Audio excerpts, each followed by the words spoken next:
Reminder sa mga bibili ng lupa, dapat kayo ay merong due diligence na ginagawa. And land buyers must verify the ownership by checking the certificate of title and reviewing the records in the Register of Deeds to prevent fraudulent transactions.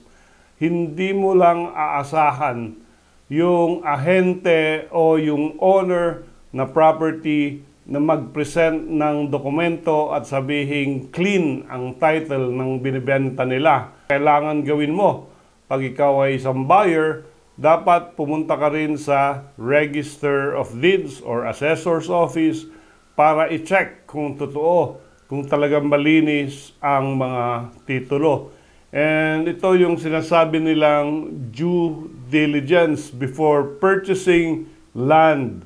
Relying merely on the certificate of title is not sufficient, especially if there is a sign of fraud or irregularity. Kasi sa technology ngayon, sometimes nagduduplicate sila ng mga titulo ng lupa at hindi mo na ma-distinguish yung fake at yung original.